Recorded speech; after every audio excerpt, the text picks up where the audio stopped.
Chad Lexington was used to being untouchable. A trust fund millionaire with a mouth as reckless as his money, he walked through the world like it owed him.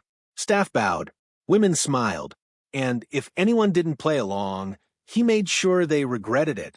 He didn't fear consequences, he bought his way out of them. So when he saw a well-built black man wearing plain jeans and a hoodie sitting at a table in a luxury restaurant, he lost it. "You people don't belong here," Chad barked. When a man didn't respond, Chad escalated, loud insults, racial slurs, and then he spit directly in his face. The room froze, but Elijah Brooks didn't flinch. He calmly wiped his cheek, stood up, and smiled. "Funny thing, Chad," Elijah said, "you just spat on the owner of this restaurant, and half the block it's on." Cameras were already recording, phones were out, and within hours the internet knew. Chad didn't just spit on a black man. He spit on a billionaire with power, class, and a taste for public justice. And Elijah? He didn't sue. He didn't fight. He did something much worse. "You thought I was beneath you," Elijah whispered. "Turns out you're not even in the building." What would you do if this happened in front of your family? Like and subscribe if you believe dignity is priceless, no matter what you wear. Elijah Brooks didn't look like a billionaire. No Rolex, no designer suits, no flashy car. If you passed him on the street, you'd think he was just another working-class guy. Maybe a mechanic, maybe an off-duty security guard. He liked it that way. Elijah was mixed-race, black father, white mother, raised in Atlanta by his grandmother after both parents passed when he was young. Life wasn't easy. He worked construction at 16, saved every dime, and started flipping houses before he was old enough to drink. By 30, he was knee-deep in real estate, tech ventures, and smart, quiet deals no one paid attention to. Now, at 38, he was worth just over $3.2 billion, but he kept it low. He dressed in solid tees and dark jeans. Ate at the same mom-and-pop diners he grew up going to. Drove a clean but modest Lincoln instead of a Ferrari. He didn't need to flash his wealth. His power came from knowing who he was and never having to prove it. Elijah had one rule: never forget where you came from. And he lived by it. So, when he opened a luxury restaurant in Manhattan's Upper West Side, a sleek modern fusion place called ALMA, he made sure it served everyone. No dress code, no pretension, just incredible food, respectful service, and space for anyone who walked in with respect. The staff loved him. He knew their names, paid their medical bills, sent one dishwasher's daughter to college. He'd eat in the restaurant once or twice a week, low-key. Same hoodie, usually alone. No one ever noticed him until one man did. Chad Lexington was everything Elijah wasn't. Loud, entitled, coked-up rich kid from Connecticut with a trust fund and a superiority complex. Chad believed money was proof of character. That old money white privilege gave him license to mock, dominate, and dismiss. He came into Alma one night with two friends, all loud laughter, slurred words, and casual racism. The hostess, Grace, had dealt with him before. She offered them a table near the back, trying to minimize damage. But Chad had other ideas. He saw Elijah sitting at a prime window table in his plain hoodie and calm expression, sipping water with lemon and eating sea bass like he owned the place. Because he did. Chad scoffed. Who let the janitor sit out front? Grace started to intervene, but Elijah raised a hand slightly subtle. He didn't want a scene. Not yet. Chad marched over. "Hey, bud, you're in the wrong seat. This area's for guests, not staff." Elijah looked up, expression neutral. "I am a guest." Chad laughed, gesturing to Elijah's clothes. "Sure, and I'm the mayor." Elijah's voice was calm. "Sit down, enjoy your night. Or leave." Chad's face twisted. He wasn't used to being told what to do, especially not by someone he thought was beneath him. "You talk to me like that again," Chad said, "and I'll have you thrown out of here myself." Elijah leaned back. "Try it." Chad, red-faced, turned to his friends. "Get your phones ready. I'm about to put this clown in his place." Then, in front of a packed restaurant, he spit directly in Elijah's face. The room went still. Gasps. Phones out. Cameras up. Elijah slowly wiped his cheek, stood up, and smiled. "You just made the worst mistake of your life," he said. Chad laughed nervously. "What? You gonna tweet about it?" Elijah pulled out his wallet, slid a sleek black metal card onto the table. The hostess gasped. The manager's eyes widened. On the card, owner Elijah Brooks. Chad froze, and in that moment the world and the power flipped. Chad Lexington had no idea how fast a room could turn against him. When Elijah dropped the black titanium card on the table, owner Elijah Brooks, it wasn't just the air that shifted. It was the entire power structure of the moment. Chad had walked into Alma thinking he owned the space.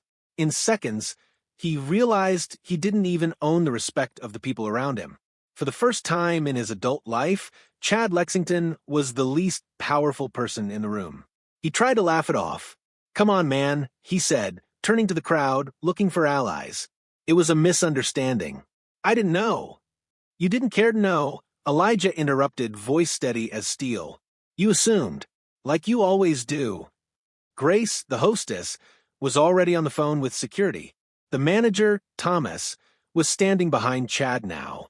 "Mr. Brooks," Thomas said, voice crisp and respectful, "would you like them removed?"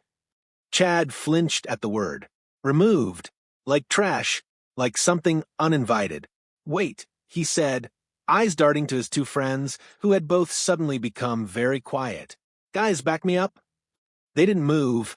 One of them had his phone out, no longer recording the chaos, but nervously scrolling, trying to gauge if they were about to go viral. Elijah didn't blink. "Escort them out. Permanently banned." Chad opened his mouth again, but for the first time, no one cared what he had to say. He was walked out. The doors of Alma closed behind him. And Elijah? Elijah went back to his meal like nothing had happened. But the world? The world didn't move on so quickly. Within 2 hours, video clips of the incident hit Twitter, Instagram, Reddit. One of the videos, a shaky, close-up shot from a woman 3 tables away, was retweeted by a major activist account. Captioned simply, "Racist millionaire spits on black man and finds out he owns the building." The comments exploded. "He said what?" "Oh nah, not Elijah Brooks." Imagine spitting on a billionaire and not even knowing it. This is how you handle racism. Calm, cold, surgical. By midnight, Elijah's name was trending. By morning, Chad Lexington's name was too, but for all the wrong reasons. The media pounced. TMZ, New York Post, CNN, BuzzFeed, everyone wanted the story. And while Elijah kept quiet, no interviews, no tweets, no press releases, the internet filled in the blanks. Within 24 hours, people had uncovered who Chad was. His family's firm, Lexington and Company, was flooded with emails, calls, negative reviews. Then the corporate fallout began. A major sportswear company, one of Lexington and Company's top clients, publicly terminated their relationship with the firm, citing their zero-tolerance policy for racism and discrimination. It was a PR nightmare. Their stocks took a hit. 2 more clients quietly walked away. Inside sources leaked that the firm's board held an emergency call late that night. The next morning, Chad was temporarily suspended. By the end of the week, he was gone. Not just from the firm, from the family trust entirely. His father, ever the image-conscious tycoon, didn't even call him. A lawyer delivered the news. He was out. No more quarterly stipends. No more black cards. No more private jets.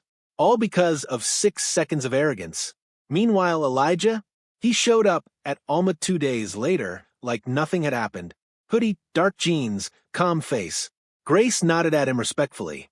The staff didn't bring it up. No one needed to. But behind the scenes, Elijah was moving. Quietly. Efficiently. He had already instructed his real estate team to make offers on 2 adjacent properties that Chad's family owned downtown. Undervalued, but loaded with potential. He didn't overpay. He just moved fast, clean. By the end of the week, both buildings were his.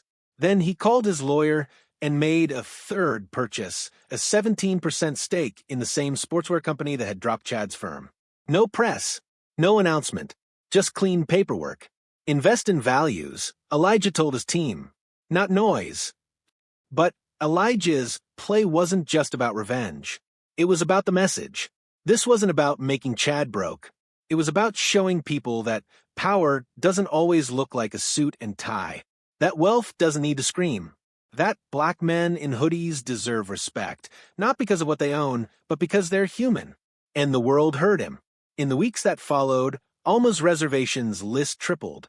Interviews were requested by every major outlet. People started referring to Elijah as the man who ended old money racism with a napkin and a stare.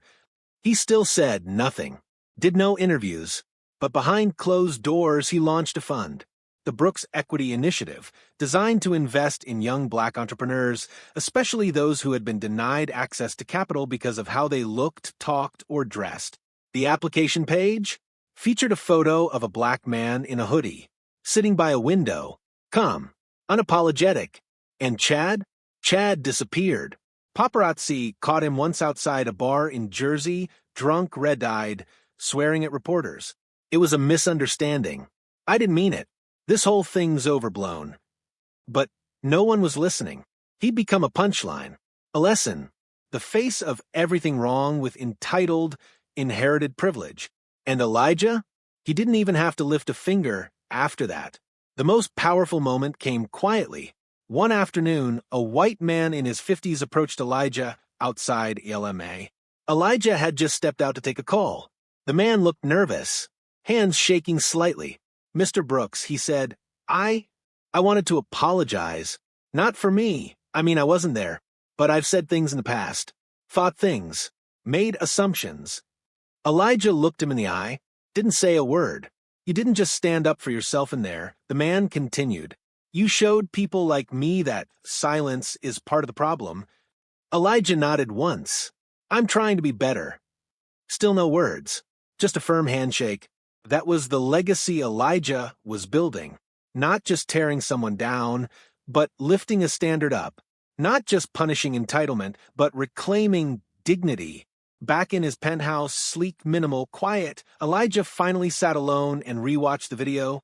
Not for ego, not for clout, but as a reminder that sometimes the most brutal revenge is just letting a man destroy himself. For the first 2 weeks, Chad Lexington disappeared. No tweets, no interviews, no sightings in the usual Soho clubs or Montauk parties. He was a ghost, but not because he wanted to be. It was self-preservation. Every time he opened his phone, there were thousands of mentions, most of them brutal. Trust fund trash. Disowned by his own father. That's when you know it's bad. Dude spit on a billionaire in a hoodie. Instant karma. He'd gone viral, just not the way he dreamed. But Chad wasn't the kind of man who went down quietly. 3 weeks after the Alma incident, he made his move. Chad's family might have pulled his trust, but he still had connections, especially in media.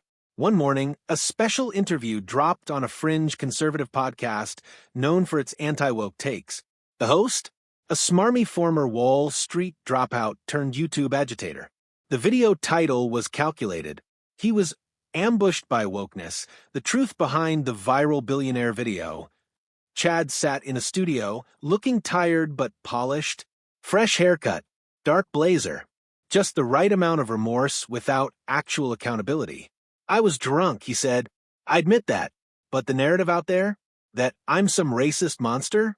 It's not true. I didn't know who the guy was. And now my whole life's destroyed." The host nodded solemnly. "It's cancel culture, man. Trial by TikTok. One mistake, and they come for your entire bloodline." They laughed. "I've lost my job. My friends won't return calls. I'm not saying I handled it well, but come on, I didn't deserve this." Chad's closing line was what really stuck. "I spat. That was wrong. But he crushed me financially, legally, publicly. Isn't that worse?" The podcast went semi-viral, not mainstream viral, but enough to gather support from the usual echo chambers. Suddenly, #JusticeForChad started trending on a few obscure forums. And with the boost came the real escalation. Legal threats. Elijah received the cease and desist letter a week later. It came from a firm in Midtown, Clean branding, expensive letterhead. Inside, accusations of reputational harm, malicious defamation by inaction, and even intentional emotional distress. The irony wasn't lost on Elijah. He'd said nothing, done nothing publicly, just let the video speak for itself. But now Chad was flipping the narrative, claiming Elijah allowed the video to spread unchecked, knowing it would destroy his future. The legal team called it absurd. "We'll bury this." Elijah nodded, but he didn't smile. He wasn't surprised. This was the kind of arrogance that didn't die quietly. So he changed tactics. No more silence. 3 days later, Elijah accepted an invitation to speak at a business ethics summit at Columbia University. The theme? Power, perception, and responsibility in the age of virality. It was the first time he'd spoken publicly since the incident. The room was packed. Investors, journalists, students, CEOs. People came to hear how a man who had been disrespected in public handled it with grace, and what he'd do next. Elijah walked on stage in his usual black hoodie. No notes, no entourage, just presence. 3 months ago, he began, "A man spat in my face." The internet called it justice when he lost his job. But what I want to talk about is why we were both there in the first place. Silence. He didn't know who I was. And he assumed, based on what I looked like, that I didn't belong. That's not unique. That's not new. That's the problem. He paused, looked out at the crowd. I didn't sue him. I didn't ruin him. The truth ruined him. His actions went public, and the world responded. Not because of me, because of what he represented. The clip went viral within hours. Not just because it was well said, but because Elijah didn't ask for sympathy. He didn't call for revenge. He challenged people to look at the world they were upholding. Chad's lawyers, sensing the shift in public mood, tried to double down. They pushed for settlement. "We'll drop the suit if you release a statement acknowledging the impact this has had on Chad's mental health and career." Elijah's legal team forwarded the email to him. He responded with a single sentence, "My dignity is not for sale." The statement went public, and with it, the final wave of support swung entirely toward Elijah. Behind the scenes, Chad's name became radioactive. He tried to start a podcast. No platform would touch it. He pitched a reality series. For networks past, he even offered to do a public apology tour. No one cared. Meanwhile, Elijah's ventures exploded. The Brooks Equity Initiative raised $25 million in 2 weeks. 10 more restaurants in 3 cities announced plans to rebrand and partner with Elijah on equal access luxury dining, upscale spaces with zero tolerance for racial profiling. VCs lined up. News anchors praised him. Wall Street Journal ran a profile titled, "The Quiet Billionaire Who Redefined Power with a Napkin and Silence." But even with all that, Elijah stayed grounded. Still wore hoodies. Still sat in the back of ALMA. Still refused to speak Chad's name in public. Because Elijah knew, true revenge doesn't roar. It echoes. The final collapse. One afternoon in late fall, Elijah received a quiet call from Grace, the hostess. She sounded shaken. He came back. Elijah's stomach tightened. Who? Chad. He was outside ALMA. Not drunk. Just hollow. Elijah thought for a moment, then said, "Send security. If he refuses to leave, call NYPD. Then ignore him." He didn't try to get in. He just stood across the street for 20 minutes, then walked away. That night, Elijah left Alma through the back alley. He walked a few blocks to clear his head, hoodie pulled low, unnoticed in the city's swirl. At a crosswalk, he paused and spotted a figure slumped on a bench. Hood up, shoulders hunched, face turned. It was Chad. No camera crew, no press, just a man broken by his own reflection. They locked eyes briefly. Chad didn't speak, just nodded, a twitch of acknowledgement. Not apology, not peace, just the kind of nod that comes from a man who finally understands he lost everything because of who he chose to be. Elijah didn't stop, didn't gloat, didn't blink. He kept walking, because the real revenge already happened. By December, Chad Lexington had lost everything: family trust, income, reputation, and relevance. No company would touch him. His father refused to answer his calls. Even his once loyal friends had gone silent, too afraid to be publicly associated with him. He'd gone from top-floor penthouses to crashing in a rented apartment in Hoboken. The irony? The place was managed by a real estate firm owned by Elijah Brooks. He couldn't even afford his own revenge anymore. But he wasn't done. Because when a man like Chad loses everything, the only thing he has left is his grudge. The final desperate play. One sleepless night, Chad sat hunched over his laptop, eyes bloodshot, staring at clips from the viral Alma video again and again. He scrubbed through the footage, slowing it down, looking for something, anything, that could help him spin the narrative. That's when he saw it. A freeze frame. Elijah standing over him, eyes locked, jaw clenched, napkin in hand. To the untrained eye, it looked like quiet control. But Chad? He saw an opportunity. If I can make him look threatening, if I can reframe the moment. He clipped the footage, removed the part where he spat, edited out the laughter, cropped the subtitles. Then he contacted an online troll for hire, a guy he'd met through crypto circles who specialized in anonymous smear campaigns. They crafted a story, launched a website, created dozens of burner accounts. Within days, a new narrative started spreading. Was Elijah Brooks as calm as he looked? New video raises questions. Then, Insider reveals, Elijah has a history of aggressive behavior behind closed doors. It was all fake. Fabricated screenshots, fake DMs, deepfake clips. But it spread, just enough to sow doubt. Enough to catch one news outlet off guard. A third-tier online news site, desperate for clicks, ran with it.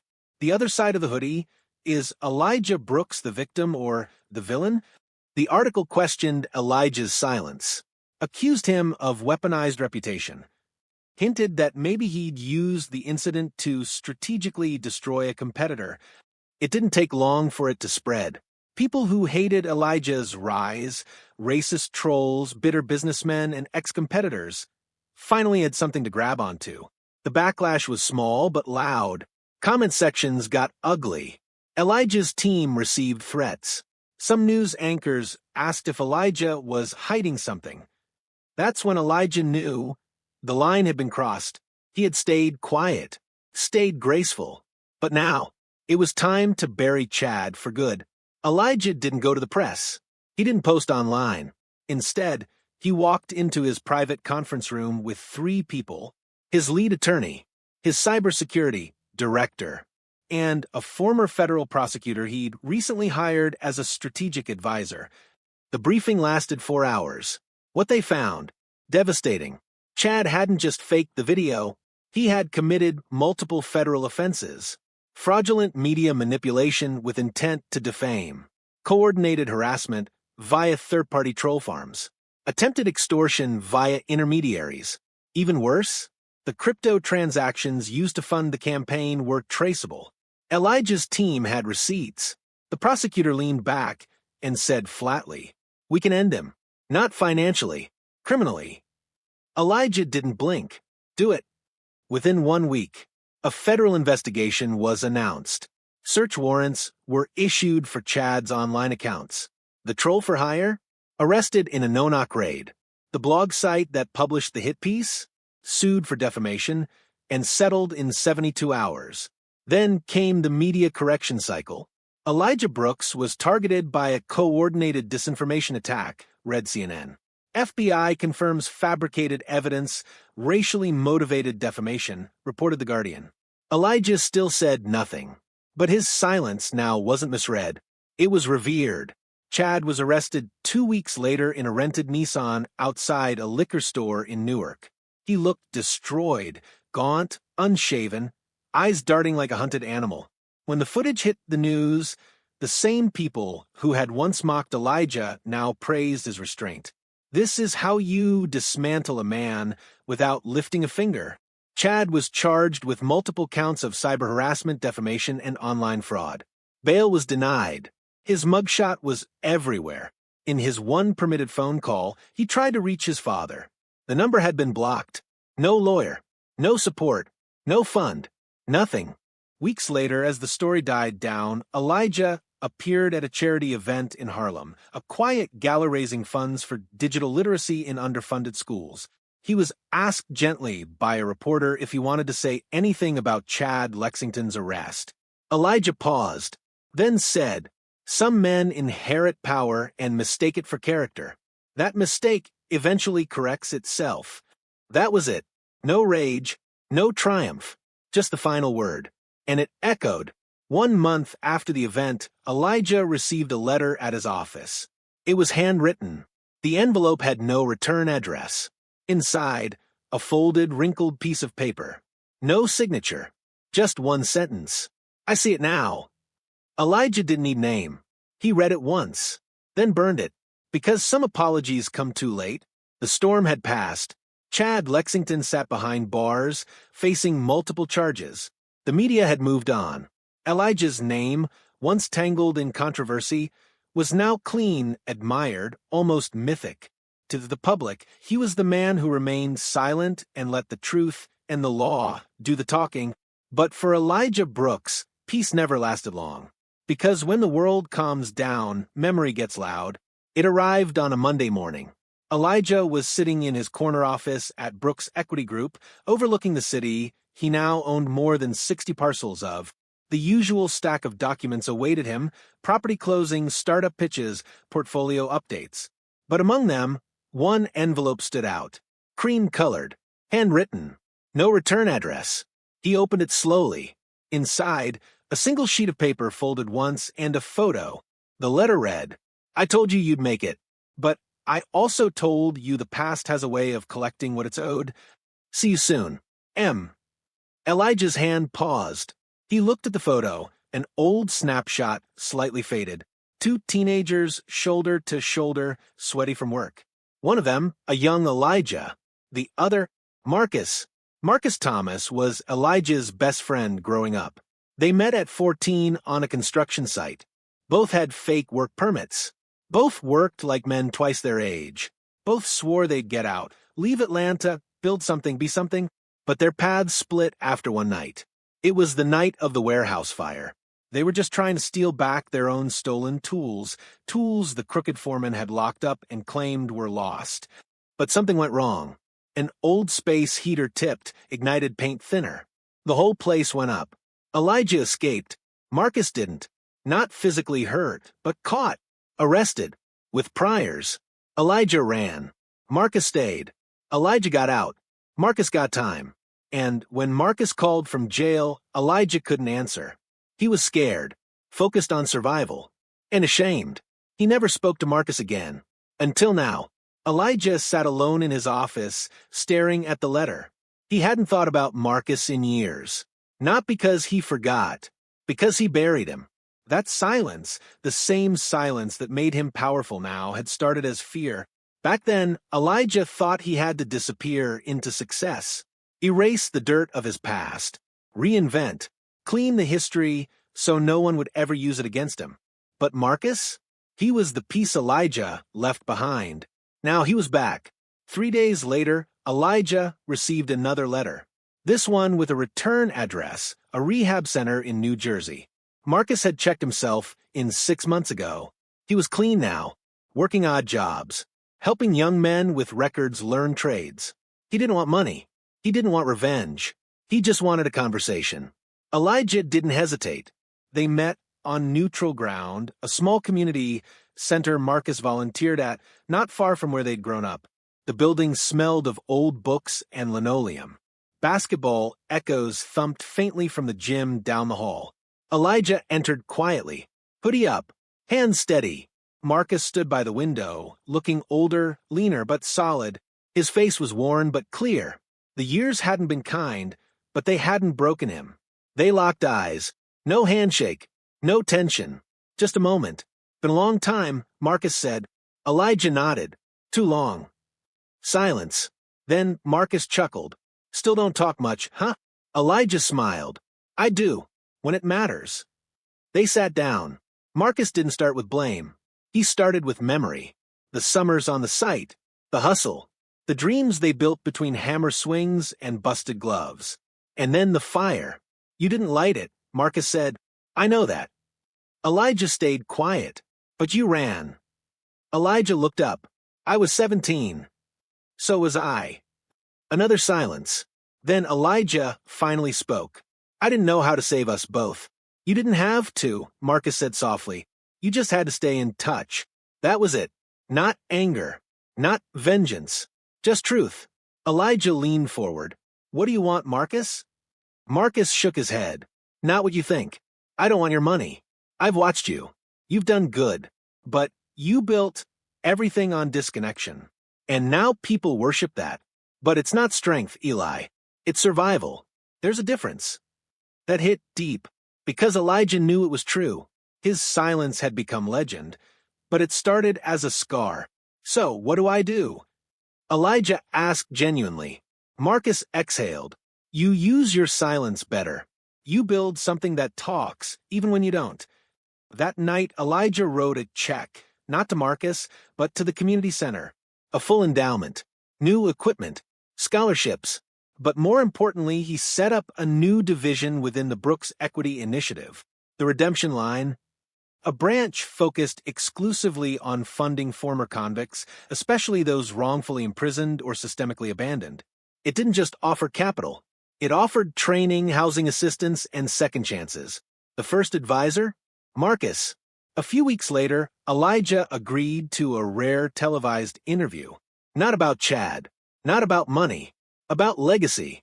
The journalist asked, What drives you now? Elijah paused, then answered, To make sure the silence I carry doesn't cost anyone else what it cost him. He didn't say Marcus's name. He didn't need to. The emotion in his voice said enough. The clip went viral. Again. But this time not for karma. This time for clarity. People saw Elijah differently now. Not just as a billionaire with restraint, but as a man who had earned every ounce of that restraint through fire, loss, and survival. As the initiative launched and the world cheered him on, Elijah received a package. No return address. Inside, a USB drive. No note, just one video file. He plugged it into his office computer and hit play. It was grainy surveillance footage, clearly stolen. It showed a warehouse, one of his, and inside, a man in a ski mask, planting something. Camera cuts. Fast forward. Then a fire. Then the screen goes black. Attached, one line of text. You're not the only one with ghosts, Mr. Brooks. Elijah stared at the screen, heart slow, breath steady. This wasn't Marcus. This was something else. Someone else. Someone coming. The grainy footage replayed in Elijah's mind long after he shut off the monitor. The man in the ski mask. The flickering image of flames. The final frame, black, followed by that single line, You're not the only one with ghosts, Mr. Brooks. Elijah leaned back in his office chair, hands steepled. He didn't flinch. But inside, something shifted. This wasn't petty. This wasn't a desperate man flailing in public. This was coordinated. The next morning, Elijah arrived at the Brooks Equity headquarters early. He met with Rachel, his head of cybersecurity.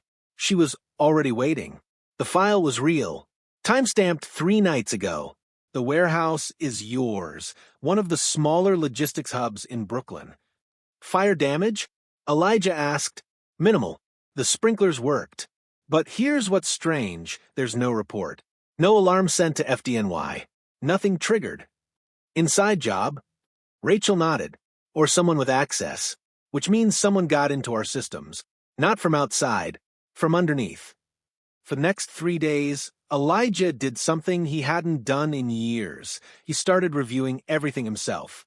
Internal systems, financial flows, physical security logs, names of employees hired in the last 6 months. The deeper he dug, the more unsettling the patterns became. 2 data centers had unauthorized access logs. Wiped but recoverable. One of his legal partners had quietly taken meetings with a known anti-competitive consulting firm in Miami. And 3 of his recent real estate purchases had pending audits suddenly appear despite being cleared for months. It wasn't coincidence. It was systematic erosion. Thursday morning, Elijah's phone rang. Blocked number. He answered. A low, synthetic voice came through. "Hello, Mr. Brooks. You've been hard to reach, but we've been watching." Pause. Chad was reckless, but he wasn't wrong. You've built an empire, and you've made enemies. Now, some of us believe it's time your control expired. Click. That was it. But it was enough. Elijah sat in silence, the hum of the city buzzing outside his window. He didn't call the police, didn't issue a press release. Instead, he called Mira Donahue, a woman few people knew he even worked with, former CIA analyst, now his internal head of intelligence. Her job? Monitor threats most people didn't know existed. They met in a soundproof room in the basement of his Manhattan headquarters. No phones, no signal, just analog silence. "They're organized," she said. "They've been watching for a while. Financial probes, PR setups, even movement on your old connections, the ones from Atlanta. They're trying to squeeze your past and your present together. What's the goal? Collapse your credibility, discredit the fund, make you reactive, and while you're cleaning that up, they move in and buy the pieces." Elijah raised an eyebrow. "This isn't a vendetta." Myra's voice was cold. "This is a hostile takeover, just slower." That week, Elijah noticed the changes. 2 investors pulled out of a deal without warning. A partner he trusted stopped answering his calls. The city suddenly flagged one of his community centers for code violations. Then came the whisper campaigns, Twitter accounts speculating on his past, fake financial reports showing inconsistencies in his donations, anonymous sources telling journalists that Elijah's fund was a front for political influence. And just like that, the media turned again, this time not out of outrage but curiosity. Has Elijah Brooks grown too powerful too fast? Billionaire philanthropy or billionaire control? Sources suggest link between Brooks' equity and unknown foreign accounts. All baseless, all coordinated. Elijah wasn't just being targeted, he was being framed. Most people would panic. Elijah planned. He shut down all outgoing communications in his core offices, moved his most sensitive operations onto analog systems, paper trails only. He had all his devices checked, rechecked, then replaced, not because he feared being watched, because he knew he was. Next, he began backtracking money flows. He found the leak, a junior analyst in his third-tier legal office. Bribed, blackmailed, probably both. He didn't fire her. Not yet. He followed the trail. And it led to a name he hadn't heard in 10 years. Graham Kessler, a former hedge fund manager turned corporate saboteur. Fired years ago after Elijah outbid him on a critical logistics network in Chicago. Back then, Kessler had made a threat. "You're the kind of man who gets clean money from dirty roots. One day I'll pull those roots up." Elijah never forgot the line. Now Kessler was back. And this time he wasn't alone. He was working with a private equity syndicate known for one thing, destroying brands and buying their broken pieces. Elijah's name, his brand, his legacy was the next target. Elijah called a meeting of his core 5. Rachel Cyber, Mira Intel, Thomas Operations, Grace Legal, Marcus now part of Outreach. They gathered in his private residence, not the office. No electronics allowed. "They're not coming for our money," Elijah said. "They're coming for our legitimacy." "We fight back?" Marcus asked. No, Elijah said. "We dismantle the game." Then he outlined his plan, and it was not defensive. It was surgical, leak-controlled intel. Elijah fed the media a story about restructuring one of his funds. It was bait, fake vulnerability. He pulled out of 2 high-profile deals, letting the press speculate that he was overextended. More bait. Exposed the leak. With Myra's help, he traced every false story and IP address. Mapped them. Cross-referenced crypto transfers. And then, without warning, served 6 subpoenas in one day. Go public with precision. A 30-minute documentary aired on national television, produced by a third party but backed with Elijah's real story. Not the viral one, not the hoodie moment, but the journey from fire to empire. People didn't just watch, they listened. The narrative flipped again. Within days, Kessler's fund was exposed for financial fraud in 2 international jurisdictions. 2 of his silent backers were arrested for securities manipulation, and the junior analyst flipped. Full testimony, emails, messages, wire receipts. The entire coordinated attack fell apart. And the city? They dropped every bogus charge. Quietly. Elijah didn't gloat. He didn't post. He went back to Alma that night, sat at his usual table, ordered sea base, water with lemon, and when Grace approached and asked, "Is it over?" he just said, "It's never over. But this chapter is closed." It had been 3 months since Elijah dismantled the hostile takeover attempt. 3 months since subpoenas dropped, fraud was exposed, and the press returned to its default tone of admiration, even reverence. But Elijah Brooks wasn't celebrating. He never celebrated wins, only balance restored. To him, survival wasn't glory. It was standard. Alma was packed again, reservations booked weeks in advance. But Elijah still sat in the same place every Thursday. Corner booth, hoodie on, sea base with lemon, sparkling water. This time, though, people noticed, not in a disruptive way. Not fans, not cloud chasers, just recognition, eye contact that lasted a beat longer, nods from chefs through the kitchen window, silent gestures from guests who once avoided his table and now watched him like he was the anchor of the room. Even Grace, who had worked at Alma since day one, now greeted him not just as Mr. Brooks, but with quiet pride. "The city finally caught up to who you really are," she told him. Elijah shook his head. "No, they caught up to who I've always been." That week, Elijah received an unexpected calendar request through his assistant. Sender, James Rowe. Subject, meeting request, personal. James was a longtime rival. CEO of Vantage Holdings, one of the only real estate empires that had ever outbid Elijah, and even then only once. Their history was cordial but tense. They'd stood on opposite sides of boardrooms, city permits, zoning wars. So, when Elijah accepted the meeting, his staff was stunned. "You sure?" Mira asked. "He's not a threat," Elijah replied. "He's a mirror." They met at a rooftop restaurant in Midtown, neutral ground, open sky, far from lawyers and cameras. James arrived first, crisp gray suit, silver streaks in his hair, but eyes just as sharp as ever. Elijah arrived in black. They shook hands, firm but no smiles. "You didn't have to come," James said. "You asked," Elijah replied. "That's rare." James nodded. "I wanted to say something. In person. No advisors. No press." He leaned forward. "You were better than me. The whole time. I just had better press." Elijah didn't flinch. "And now?" "Now, I have perspective," James said. "You could have buried me when I sided with Kessler back in 19, but you didn't."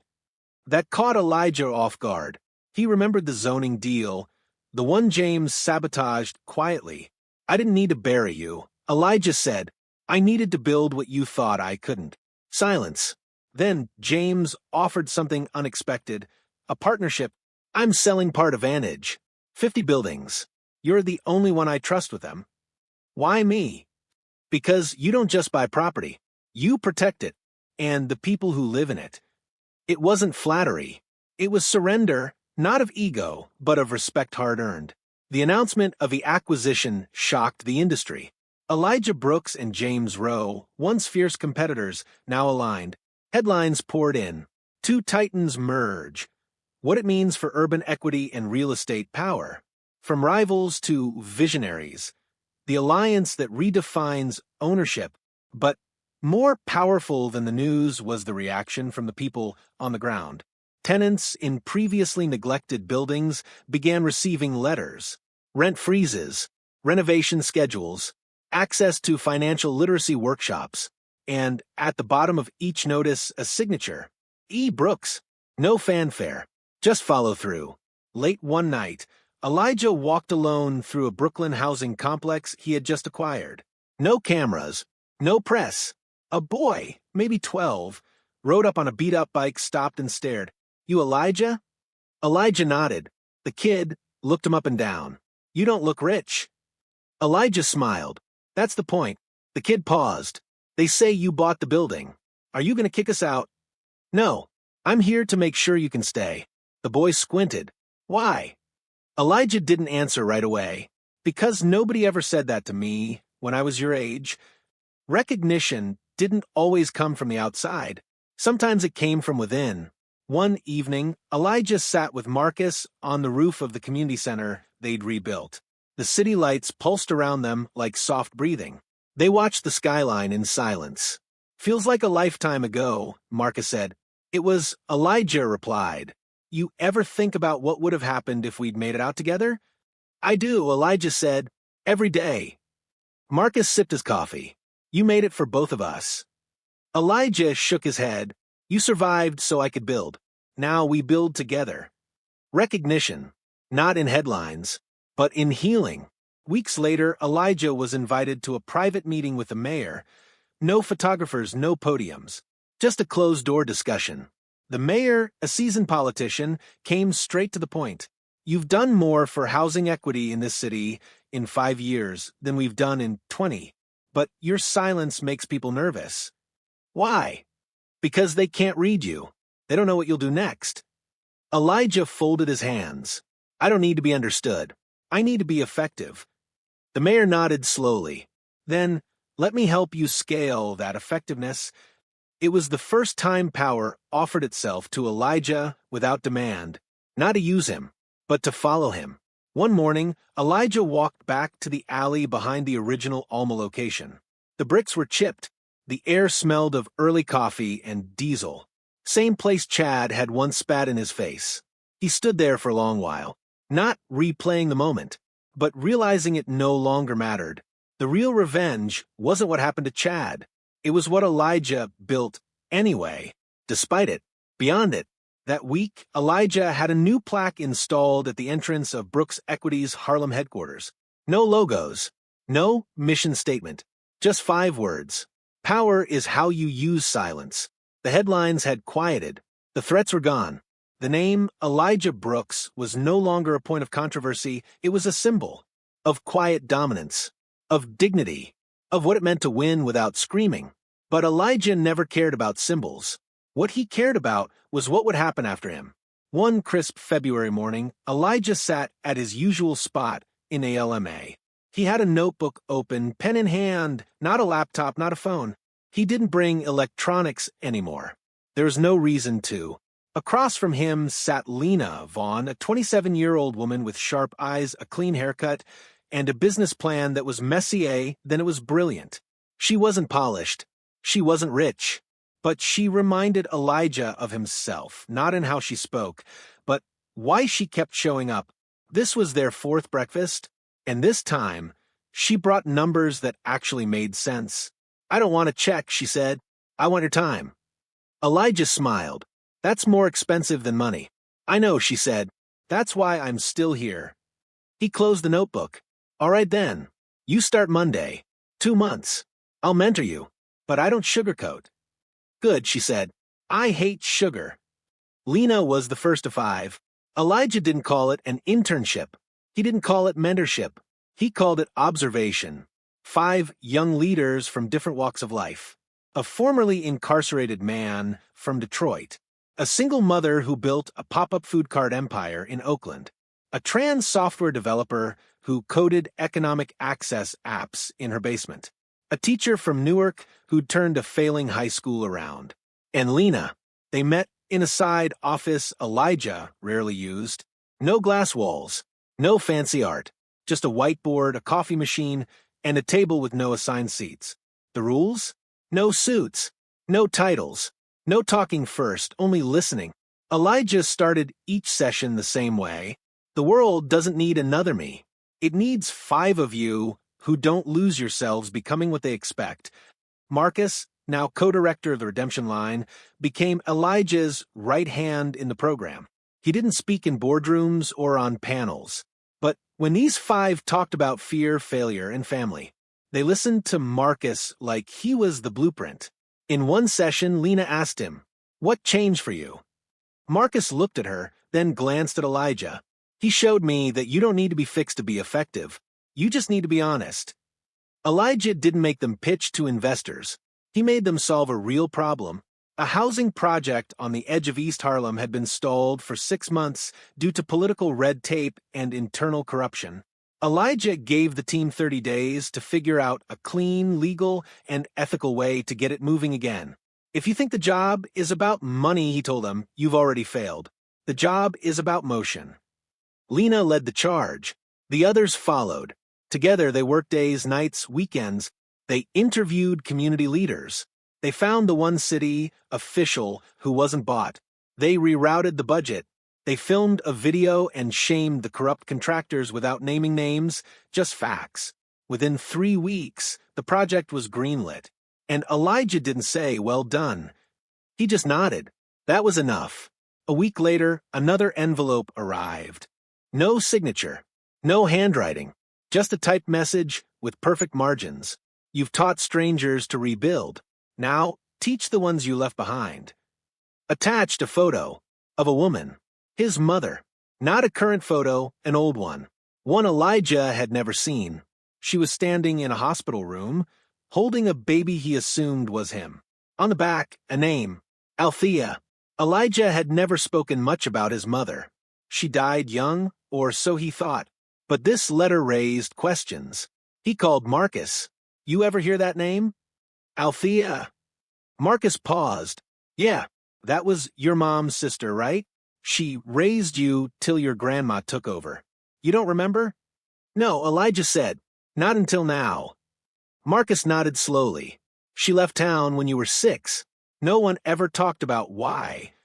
Elijah spent the next week quietly digging, not with private investigators, but with old neighbors, retired teachers, dusty yearbooks. He found her, alive, living in Atlanta, 71 years old, running a food pantry. He didn't bring cameras, didn't fly private, just took a train, then a car, then walked the last 3 blocks on foot. She recognized him immediately. Elijah. Althea. She nodded, eyes misty. You grew up fast. Didn't have a choice. They sat in her kitchen. She made coffee. He watched her hands. Small, strong, cracked from work. She explained, I gave you up because I couldn't keep the lights on. Your grandma had power. I had love. I thought love wasn't enough. Elijah didn't speak. He just reached across the table and held her hand. They stayed like that for a long time. Back in New York, Elijah made one last decision. He took a portion of his wealth, the quiet part, never public, and created the Althea Fund, a trust specifically for women over 60 who had raised families alone, unsupported, or in silence. It paid for housing, healthcare, dignity. He launched it without a press release. Just a letter sent to 500 addresses, with 3 words at the top. You are seen. On her final day, Lena sat across from Elijah in the same booth they started in. I have one last question, she said. All right. What's the one thing you regret? Elijah paused, then answered, that I spent so long thinking I had a win to be safe, and now, I know that being safe was never the goal. Being whole is. She didn't respond. She just nodded and stood. They shook hands, not like teacher and student, but like equals. That night, Elijah walked to the original site where he worked construction as a teenager. The building had long been demolished, but one wall remained, just a partial frame of red brick. Elijah took a small trowel and pressed a fresh brick into the corner. Quiet, no one around, just the sound of the city breathing. He etched something into it. Not his name, just a date. The day he stopped surviving and started building for others. The city changed, quietly at first. No parades, no headlines screaming revolution. Just subtle shifts, the kind you only notice when you look twice. Street corners that used to be forgotten were now covered in murals funded by anonymous donors. Food pantries in the Bronx started handing out not just meals, but job listings, childcare vouchers, and business startup packets, all marked quietly with a small, stamped emblem. A single black square with the letter B. The world didn't know yet, but the ripple had begun. And it all pointed back to Elijah Brooks. A young city planner in Chicago sent Elijah an email. She had grown up watching her neighborhood dissolve in the hands of investors who promised revitalization, but delivered only evictions. She wrote, "I studied what you did in New York. We want to do the same here. Not just copy it, evolve it. Can I fly out and talk?" She wasn't the first. Within 3 months, Elijah had received letters, invites, and encrypted messages from a city council team in Oakland, a housing coalition in Detroit, a nonprofit in rural Mississippi, a youth cooperative in Sao Paulo, and a startup incubator in Nairobi. They weren't asking for money. They were asking for guidance. The White House sent a quiet invite. Private, off record. Elijah declined. They sent another, this time attaching a personal note from the president's chief of staff. "We don't need a photo op. We need to understand how you've created scalable change without losing community trust." Elijah agreed to a single meeting. No cameras, no podiums, just strategy.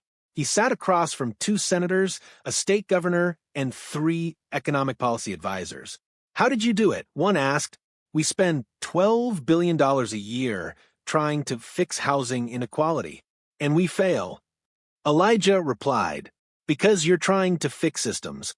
I'm investing in people." They asked what that meant. He answered with a single line, "Systems are scared of accountability. People rise when you treat them like they already matter." The room went silent. No one disagreed. 2 major companies that had once pulled funding from Elijah during the fake smear campaign now returned, asking to invest in the Brooks Equity Initiative. One sent a video message from their CEO, "We misjudged.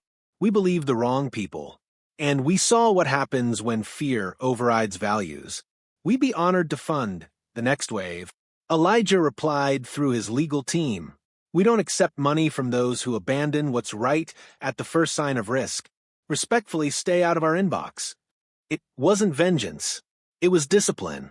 One afternoon, Elijah received a letter postmarked from Germany. Inside was a simple note. "I don't speak your language, but your silence spoke to me. We started a housing model here based on your work. Thank you." Attached, a photo. 5 young leaders, all immigrants, all smiling in front of a new housing cooperative. On the side of the building, a painted symbol, the same black square with the letter B. The calls for Elijah to speak at global summits became relentless. TEDx, Davos, the UN. He said no, until one invite came in from a high school in East Harlem, the one where Marcus now volunteered. They asked if Elijah would speak to 50 teens graduating from their equity leadership program, the first cohort created using funds from his mentorship initiative. He said yes. The speech that wasn't. Elijah stood in front of a tiny gymnasium stage. No podium, just a microphone on a metal stand. He didn't bring notes. They asked me to say something about leadership, he began. "But all I'll say is this: you don't need to wait to become powerful. You already are. Every time you listen instead of react, every time you help someone without an audience, every time you walk away from ego, you are already leading." He paused. "The world is loud, but the most dangerous people I ever met whispered. Whisper better." Then he stepped away from a mic and sat in the back of the room to watch them graduate. After the speech, 2 people approached Elijah. One was a woman in her late 40s. Her son had been in the program. "I used to think you were just another rich man in a hoodie," she said, "but I was wrong. You're the only one who didn't turn his back when no one was watching." The other, visitor? Chad, Lexington's younger brother. He waited until the room cleared, then approached Elijah with visible hesitation. "I didn't come here for sympathy," he said. "I just wanted to say thank you." Elijah raised an eyebrow. "For what?" "For not finishing him off. He needed to fall, but you didn't destroy him. And because of that, he's finally in rehab." Elijah said nothing, but that moment, that silent acknowledgement, might have been the closest thing to closure the Lexington name would ever get. Elijah finally agreed to a single global platform, a short video, for an international summit on ethics and economy. His message was only 90 seconds. "I've never been afraid of falling. I was afraid no one would care if I got back up. So I built systems that catch people, not trap them. And if you're listening to this and think you're too small to change something, you're wrong. You don't need permission. You need consistency. And if silence is your power, use it. But don't let it become your cage. The video was translated into 26 languages, and the world finally understood. Elijah wasn't a symbol. He was a system all his own. That same week, Lena called. She had been traveling through South America, building out a prototype of the model Elijah helped her design. I want to take this global, she said. Do it, Elijah replied, but I want you to come with me. Not as a mentor, as a partner. He didn't answer right away. He stared out the window of his penthouse, a view he used to crave. Now, it felt like someone else's dream. Elijah returned to Atlanta a week later. Not for business, not for press, just a walk. He visited his grandmother's old house, now a historical community archive. He sat on the stoop where he first sketched out ideas for a business at 16. He walked past the warehouse ruins where Marcus had once taken a fall. And he visited Althea not for a reunion, but for a goodbye. I think I'm done here, he told her. She smiled softly. Then go build somewhere that needs you. Before leaving the city, Elijah stopped by a mural wall near the freeway, once graffiti-covered, now reclaimed by local artists. In the corner, someone had painted him. Hoodie, beard, silent eyes, no words, just the symbol, B. Elijah reached into his pocket, took out a Sharpie, wrote one sentence beneath the mural. Silence isn't hiding. It's preparation. Then he walked away. It was early spring in Barcelona. The sun was soft, not aggressive like in New York summers, the kind of warmth that asked nothing of you, just offered presence. Elijah sat on a stone bench in Parc de la Ciutadella, hoodie pulled over his head, sunglasses on, a book unopened on his lap. He wasn't hiding. He was watching. Kids raced past with kites. Elderly men played chess in the shade. Tourists murmured in a dozen languages. And somewhere across the plaza, a local quartet played acoustic jazz off-tempo, imperfect, human. Elijah exhaled. This was not a retreat. This was the after. He no longer kept a daily calendar. His schedule was reduced to 3 items. 1 weekly check-ins with the Althea Fund team. 2 monthly letters to the 5 leaders from his last mentorship cycle. 3 daily walks. The walks were sacred. No destination. No agenda. Just motion. He didn't wear branded clothes, didn't carry a phone, and never once corrected someone when they failed to recognize him. That was the point. He had spent 2 decades building systems that could stand without his face attached. And now they were doing just that. His silence was no longer armor. It was air. One morning, Elijah bought a coffee from a small stand run by a father and daughter. The girl was maybe 9, sitting on a wooden stool, drawing in a sketch pad. She had wide eyes and paint-stained fingertips. When she looked up and saw Elijah, she paused. "You're on the wall," she said in perfect English. Elijah tilted his head. "What wall?" She reached into her backpack and pulled out a laminated postcard. It was from an exhibit in Berlin. On it, a mural of Elijah hooded, faceless, watching a city made of fractured glass. He'd seen that mural before. He just didn't know it had been turned into postcards. The girl handed it to him. "My teacher gave me this," she said. She said he was someone who changed things without yelling. Elijah looked down at the card. No name, just an image. "She said that's real power," the girl added. "Being heard without screaming."